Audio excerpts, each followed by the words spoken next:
Company Heroes 2 is a sequel to Company Heroes, from the most award-winning RTSs of all time. In it, we take you to the Eastern Front. You play part of the Russian army, pushing the Germans out of Mother Russia.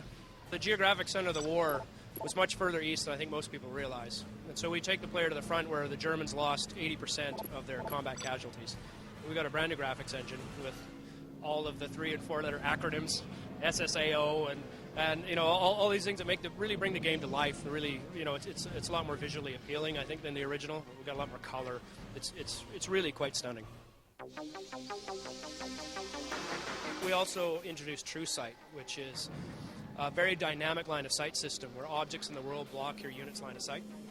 And so it creates this real tension and immersion into the gameplay.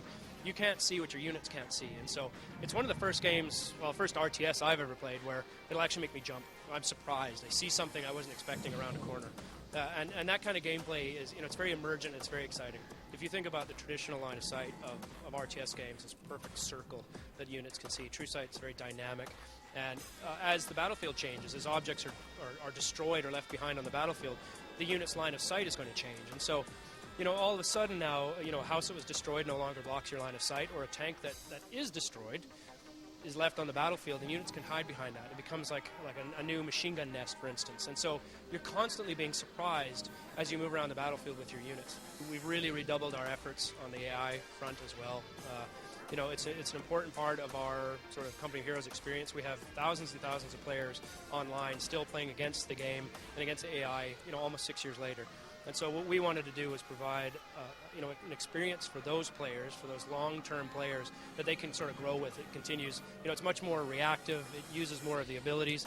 It gives them a much more authentic and experience. So they sort of plays more aggressively. You know, we've got defensive sort of postures in the AI, and so now it's all of a sudden they've got a much longer-term proposition. And hopefully they can play against this AI for years and years. Vehicles were, I mean, they were an important part of Company Heroes, but I was never quite satisfied with how they felt, how they, you know, we never quite captured the weight of these things.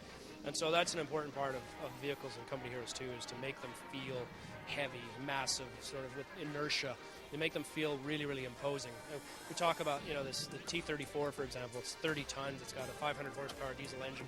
But we need to capture that. We need to, you know, these are imposing vehicles. And so we've spent a lot of effort on our new, you know, sort of vehicle physics and on how they react to the world around them, how they move. It makes them feel, you know, weighty and intimidating.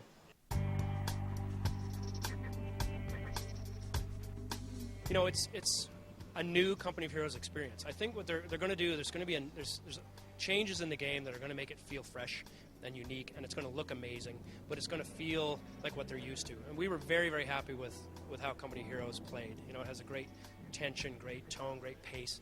Those are things we're carrying forward. Those are things they're going to recognize, but they're going to have so many new tools at their disposal with things like vaulting and True Sight and abandoning vehicles that's really going to change up how the game plays for them.